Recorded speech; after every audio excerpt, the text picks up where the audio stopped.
ಬಲ್ಲ ಮೂಲಗಳಿಂದ ಬಂದ ಮಾಹಿತಿ ತೆರೆಮರೆ ನಾಟಕದಲ್ಲಿ ಕಂಡಿದ್ದು ಕೇಳಿದ್ದು ರಾಜಕೀಯ ಪಕ್ಷಗಳ ಒಳಗೊಂದು ಇಣುಕು ನೋಟ ಇದು ಒಳ ನೋಟ. ನಾನು ಶ್ರೀಪಾದ್ ಪಾಟೀಲ್. ಈಗ ಟಾಪ್ ಸ್ಟೋರೀಸ್ ಅನ್ನು ನೋಡ್ತಾ ಹೋಗೋಣ.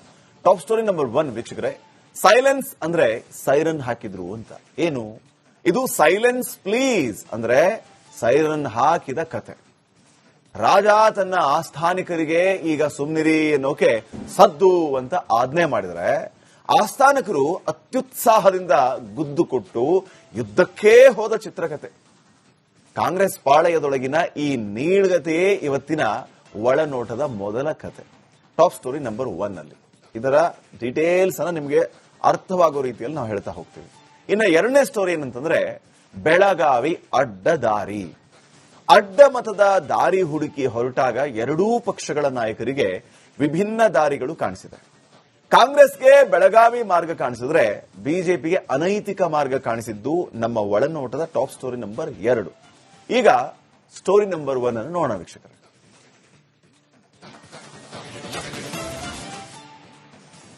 ಇದು ಸೈಲೆನ್ಸ್ ಪ್ಲೀಸ್ ಅಂದ್ರೆ ಸೈರನ್ ಹಾಕಿದ ಕಥೆ. ರಾಜ ತನ್ನ ಆಸ್ಥಾನಿಕರಿಗೆ ಈಗ ಸುಮ್ನಿರಿ ಅನ್ನೋಕೆ ಸದ್ದು ಅಂತ ಆಜ್ಞೆ ಮಾಡ್ತಾರೆ ಅಂತ ನಾನು ಹೇಳ್ತಿದ್ನಲ್ಲ, ಹಾಗೆ ಆಸ್ಥಾನಿಕರು ಅತ್ಯುತ್ಸಾಹದಿಂದ ಗುದ್ದು ಕೊಟ್ಟು ಯುದ್ಧಕ್ಕೆ ಹೋದಂತ ಚಿತ್ರಕಥೆ ಇದು. ಕಾಂಗ್ರೆಸ್ ಪಾಳೆಯದೊಳಗಿನ ಈ ನೀಳ್ಗತೆ ಇವತ್ತಿನ ಒಳನೋಟದ ಮೊದಲ ಕತೆ. ಟಾಪ್ ಸ್ಟೋರಿ ನಂಬರ್ 1 ಏನದು? ಈ ವರದಿಯನ್ನ ನೋಡ್ಕೊಂಡ್ ಬನ್ನಿ, ಆಮೇಲೆ ಮಾತಾಡ.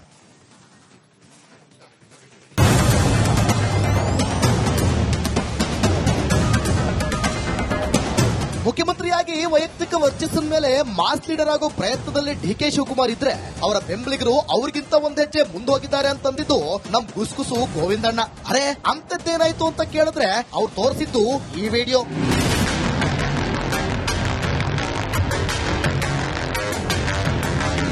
ಅರೆ ಇದರಲ್ಲಿ ವಿದ್ಯಾರ್ಥಿ ಕಾಂಗ್ರೆಸ್, ಯೂತ್ ಕಾಂಗ್ರೆಸ್ ಅಧ್ಯಕ್ಷರಿಂದ ಹಿಡಿದು ಎಐಸಿಸಿ ಅಧ್ಯಕ್ಷರವರೆಗೂ ಪ್ರಮುಖ ಕಾಂಗ್ರೆಸ್ ನಾಯಕರೆಲ್ಲರ ಫೋಟೋ ಕೂಡ ಇದೆ. ಆದ್ರೆ ಮಾಜಿ ಮುಖ್ಯಮಂತ್ರಿ ಹಾಲಿ ಸಿಡಬ್ಲ್ಯೂಸಿ ಸದಸ್ಯ ಸಿದ್ದರಾಮಯ್ಯ ಮಾತ್ರ ಪತ್ತೆ ಇಲ್ವಲ್ಲ. ಇತ್ತ ಈ ಕಟ್ಔಟ್ ಗಳನ್ನ ನೋಡಿ, ಇಲ್ಲಿ ಖರ್ಗೆ ಅವರಿಂದ ಹಿಡಿದು ಇನ್ಶರ್ಟ್ ಮಾಡಿಕೊಂಡು ಜಬರ್ದಸ್ತ್ ಆಗಿ ನಿಂತಿರೋ ಕೃಷ್ಣ ಬೈರೇಗೌಡರವರೆಗೂ ಅವರಿಂದಲೂ ಮುಂದೆಯೂ ಕಟ್ಔಟ್ ಗಳಿವೆ. ಆದ್ರೆ ಸಿದ್ದರಾಮಯ್ಯ ಮಾತ್ರ ಇಲ್ಲೂ ಪತ್ತೆ ಇಲ್ಲ. ಇದಕ್ಕೆ ಸರಿಯಾಗಿ ಈಗ ನೋಡಿದ್ರೆ ಸಿದ್ದರಾಮಯ್ಯನವರನ್ನ ಮೂಲೆ ಗುಂಪು ಮಾಡ್ತಿದ್ದಾರೆ ಅನ್ನೋ ಸುದ್ದಿ ಬೇರೆ ಜೋರಾಗಿದ್ಯಲ್ಲ ಗೋವಿಂದಣ್ಣ. ಏನಿದರ ಹಿಂದಿನ ಗುಸ್ಗುಸು ಅಂತ ಕೇಳಿದಾಗ ಬಾಯಿ ಬಿಟ್ರು ನೋಡಿ ಅಸಲಿ ವಿಷಯ.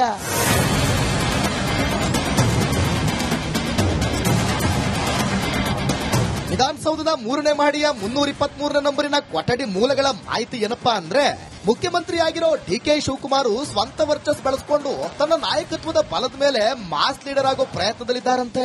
ಹಾಗಂತ ಈಗಲೇ ಅವರಿಗೆ ಏಕಾಏಕಿ ಸಿದ್ದರಾಮಯ್ಯನವರನ್ನ ಮೂಲೆಗಟ್ಟೋ ಪ್ಲಾನ್ ಏನಿಲ್ಲ. ಯಾಕಂದ್ರೆ ಜನರ ಗ್ರಹಿಕೆ ಪ್ರಕಾರ ಇವತ್ತಿಗೂ ಸಿದ್ದರಾಮಯ್ಯ ಅಹಿಂದ ವರ್ಚಸ್ವಿ ನಾಯಕ. ಈ ರಿಯಾಲಿಟಿ ಗೊತ್ತಿರೋ ಡಿಕೆ ಈಗಲೇ ಸಿದ್ದರಾಮಯ್ಯನವರ ಬಿಡೋದು ಯಾಕೆ? ಮುಂದಿನ ಎಲೆಕ್ಷನ್ ವರೆಗೂ ಅವರು ಹಿಂಗೆ ಇದ್ರೆ ಓಕೆ ಅಂತಿದ್ದಾರಂತೆ. ಆದ್ರೆ ಡಿಕೆ ಬೆಂಬಲಿಗರು ಮಾತ್ರ ಮೋರ್ ಲಾಯಲ್ ದೆನ್ ಕಿಂಗ್ ಅನ್ನೋ ಹಂಗೆ ಹಿಂಗೆಲ್ಲ ಮಾಡ್ತಿದ್ದಾರೆ ಅನ್ನೋದು ಗೋವಿಂದಣ್ಣ ಹೇಳಿದ ಗುಸುಗುಸು.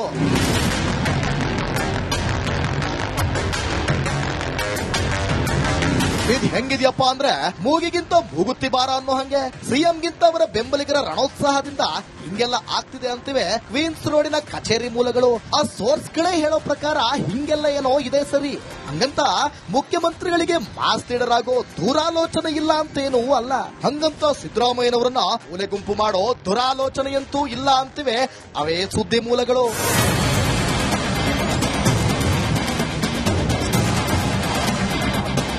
ಹಾಗಾದ್ರೆ ಮತ್ತೇನ್ ಮಾಡ್ತಿದ್ದಾರೆ ಅಂದ್ರೆ, ಸದ್ಯ ಸಿಎಂ ಮೊದಲು ಆಡಳಿತದ ಮೇಲೆ ಹಿಡಿತ ತಗೊಳ್ಳೋ ಪ್ಲಾನ್ ನಲ್ಲಿದ್ದಾರಂತೆ. ಅದಾದ್ಮೇಲೆ ನಿಧಾನವಾಗಿ ಸಿದ್ದರಾಮಯ್ಯನವರ ನೆರಳಿನಿಂದ ಆಚೆ ಬರೋ ಪ್ಲಾನ್ ಇದೆ ಅನ್ನೋದು ಪಕ್ಕಾ ಸುದ್ದಿ ಮೂಲಗಳ ಮಾಹಿತಿ.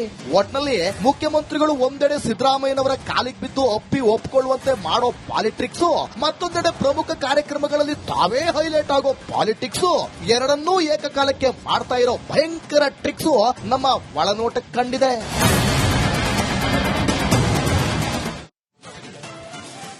ನೋಡಿ, ಇಲ್ಲಿ ಒಳನೋಟದ ಒಳಸುಳಿಯನ್ನ ನಾವು ನೋಡ್ತಾ ಹೋಗಬೇಕಾಗುತ್ತೆ ವೀಕ್ಷಕರ. ಅಸಲಿಗೆ ಸಿದ್ದರಾಮಯ್ಯ ಅವರು ಮೂಲೆ ಗುಂಪಾಗೋದು ಡಿಕೆ ಶಿವಕುಮಾರ್ ಅವರಿಗೆ ಬೇಕಾಗಿಲ್ಲ. ಸಿದ್ದರಾಮಯ್ಯ ಬಗ್ಗೆ ಇರುವಂತಹ ಅಹಿಂದ ಗ್ರಹಿಕೆ ಇದೆಯಲ್ಲ, ಅದು ಬೇಕೇ ಬೇಕು. ಏಕಾಏಕಿ ಸೈಡ್ ಲೈನ್ ಮಾಡೋದಕ್ಕೆ ಸಾಧ್ಯನೇ ಇಲ್ಲ. ಯಾಕಂದ್ರೆ ಸಿದ್ದರಾಮಯ್ಯ ಅವರ ಶಕ್ತಿ ಏನು ಅಂತ ಕಾಂಗ್ರೆಸ್ನವರಿಗೆ ಬಹಳ ಚೆನ್ನಾಗಿ ಗೊತ್ತಿದೆ, ಡಿಕೆ ಶಿವಕುಮಾರ್ಗೂ ಬಹಳ ಚೆನ್ನಾಗಿ ಗೊತ್ತಿದೆ. ಡಿಕೆ ಹೇಳಿದ್ರೂ ಕೂಡ ಅವರ ಬೆಂಬಲಿಗರೇ ಕೇಳ್ತಾ ಇಲ್ಲ. ಈಗ ಈ ವಿಚಾರದಲ್ಲಿ ಪ್ರವೋಕ್ ಮಾಡುವಂತ ಕೆಲಸ ಆಗುತ್ತೆ. ಬೆಂಬಲಿಗರ ವಿರುದ್ಧ ಹೋಗೋಕೆ ಡಿಕೆಗೆ ಆಗ್ತಾ ಇಲ್ಲ. ಸುಮ್ಮನಿರಿ ಸರ್, ನಾವೆಲ್ಲ ಮಾಡ್ತೀವಿ ಅಂತ ಹೇಳಿ ಡಿ ಕೆ ಶಿವಕುಮಾರ್ ಅವ್ರನ್ನೇ ಸುಮ್ಮನೆ ಕೂರಿಸ್ತಾ ಇದ್ದಾರೆ ಈ ವಿಚಾರದಲ್ಲಿ ಅವರು. ಈ ವಿಚಾರಗಳೇ ನಮಗೆ ಗುಸುಗುಸು ಗೋವಿಂದಣ್ಣಗೆ ಬೇಕಾಗತ್ತಲ್ಲ, ಇದೇ ಬೇಕಾಗಿರೋದು. ಸಿದ್ದರಾಮಯ್ಯ ಮೂಲೆ ಗುಂಪು ಅನ್ನೋದೇ ಸುದ್ದಿ. ಇದನ್ನೆಲ್ಲ ನೋಡಿಯೂ ಕೂಡ ಸದ್ಯ ಸಿಎಂಗೆ ಏನೂ ಮಾಡೋದಕ್ಕಾಗ್ತಾ ಇಲ್ಲ. ಅಸಲಿಗೆ ಡಿಕೆಗೆ ಈಗ ಸಿದ್ದರಾಮಯ್ಯ ಬೇಕೇ ಬೇಕು. ಸೈಡ್ ಲೈನ್ ಮಾಡುವಂತಿಲ್ಲ, ಮಾಡೋಕ್ ಆಗುವುದೂ ಇಲ್ಲ. ಕಣ್ಣೆದುರಿಗೆ ಚುನಾವಣೆಗಳ ಸಾಲೇ ಇದೆ. ಈ ಸಂದರ್ಭದಲ್ಲಿ ಈ ರೀತಿಯ ಒಂದು ಅಪವಾದ ಬೇಕಾ?